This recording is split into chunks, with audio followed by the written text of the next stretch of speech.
So I think a few times on this channel I've mentioned, kind of just in the background that I am a Bucks fan, but the NBA team that's closest to me is the Charlotte Hornets.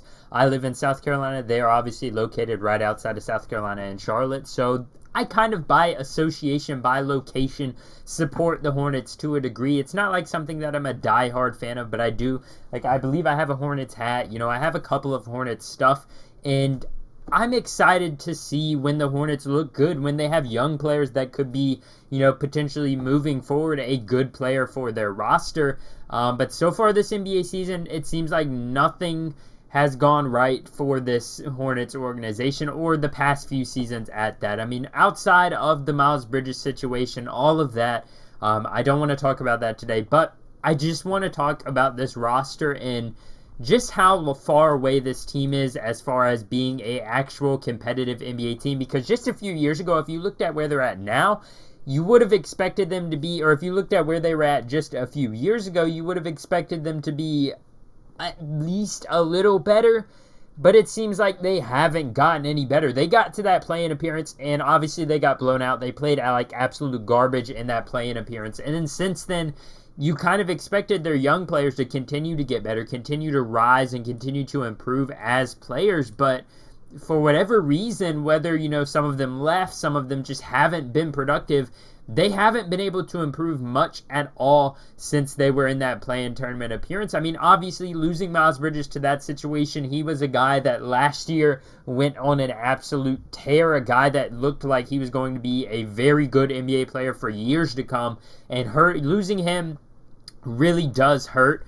But at the end of the day, that's on him. That is completely his fault. And the Hornets just kind of have to move forward. And right now, they've struggled to find pieces that could make the future look bright. I mean, outside of LaMelo Ball, you've got PJ Washington, who, sure, he's having a good year, 15 points on about 30 minutes a game, totaling about 5 rebounds, maybe 2 assists, stuff like that. But he really seems like maybe he's hit his ceiling, and the Hornets have to figure out a way to make some type of move in order to help this organization jump over that hump. Because, I mean, I'm going to just be honest, Charlotte, it's a good city. I enjoy my time when I'm there. The few times I've been to Hornets games, a few times I've been to,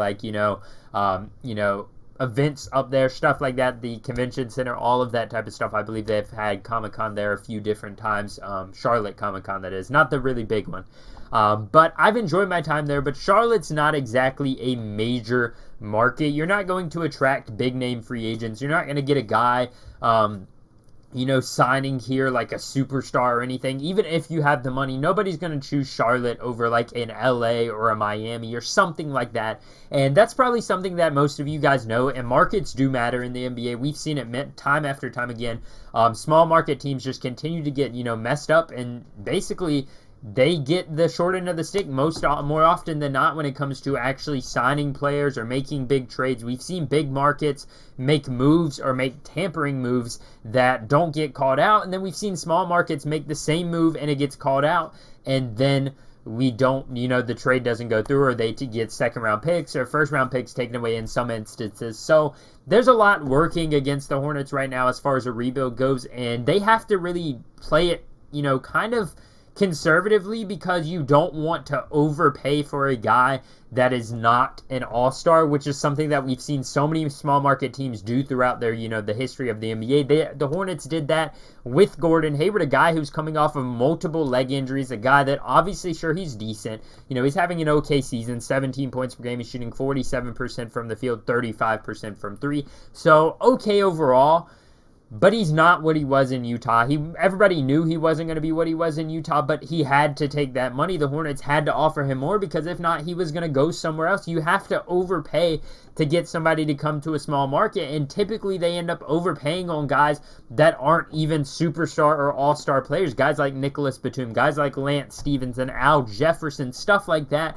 Guys that don't really belong getting that much money, but they have to go after them for that much money. So in turn, if you can attract free agents, logically the best place to get new players and good players is through the draft, and that's just something the Hornets haven't been good at historically or recently. I mean, outside of LaMelo,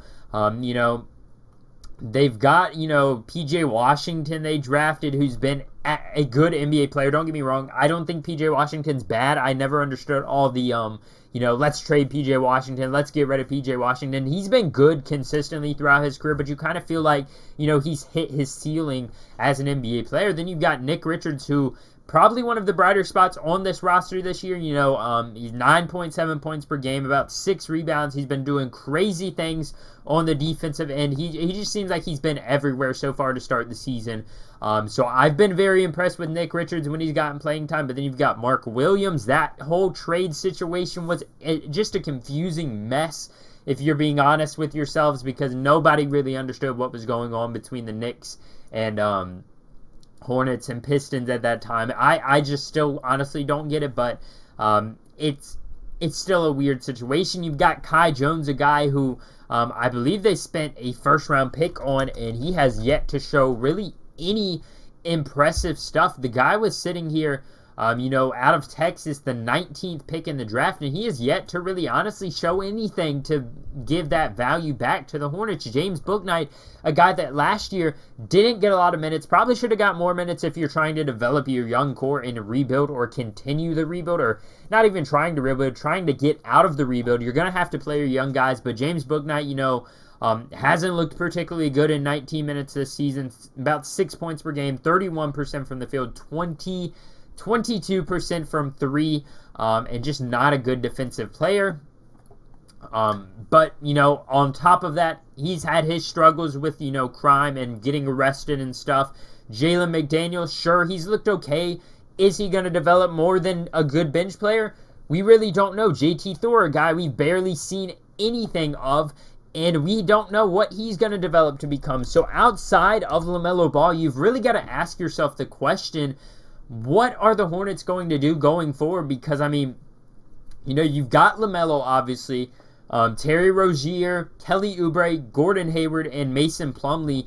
All of those rest of those guys outside of LaMelo are older veteran players. Obviously, Terry Rozier and Kelly Oubre are a little younger than the other two, but they're still veteran pieces. They're not going to help you win now, or they're not going to help you win in the future unless you make some very, very big moves as far as, trades or signings or drafting a generational talent, which like Victor Wembanyama would very likely be, which, by the way, I would absolutely love if the Hornets got Victor Wembanyama. I'd be going to see that dude play every other month. Not really, but I would love to be able to watch him play in person. But obviously, there are some bright spots on this roster, as I mentioned, outside of LaMelo Ball, who unfortunately has missed the entire season so far due to his ankle injury. Dennis Smith Jr. is a guy that was written off as far as NBA players go, and now he's signed to the Hornets. He's getting about 30 minutes a game. He's starting a few games here and there, and he's averaging about 10 points. He's shooting 46% from the field, 35% from 3, about 4 rebounds, 6 assists, 2 steals, about a block a game, and only 2 turnovers. He is playing very efficiently. He's not fouling a lot. He's not turning over the ball a lot, and he's shooting at a relatively high clip.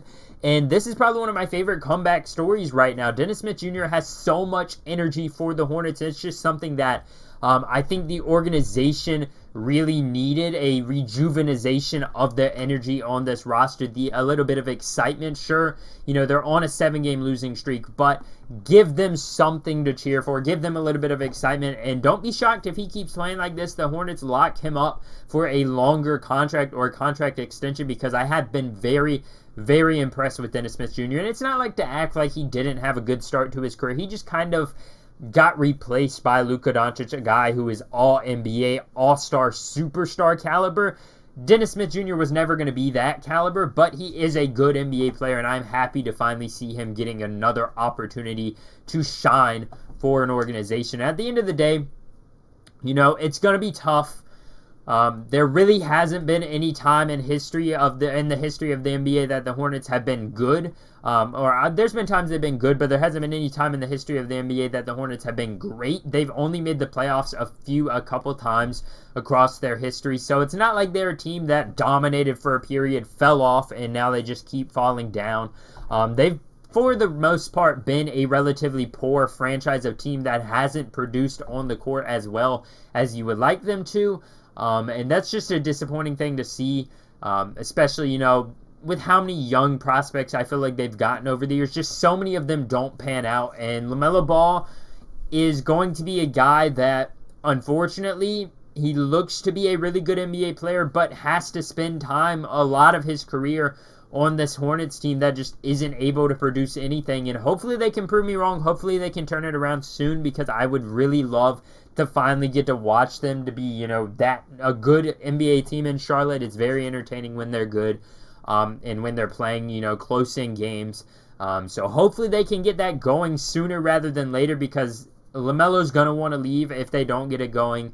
And there's just a lot of signs pointing towards a negative, future for this Charlotte Hornets organization. But I'd love to hear your thoughts about the Hornets. I just wanted to go on a little bit of a spill or a TED Talk. Thank you for coming to my TED Talk about the Charlotte Hornets. Thank you all for watching. Comment down below your thoughts. If you did enjoy this video, hit the like button and subscribe. Turn on post notifications so you never miss an upload.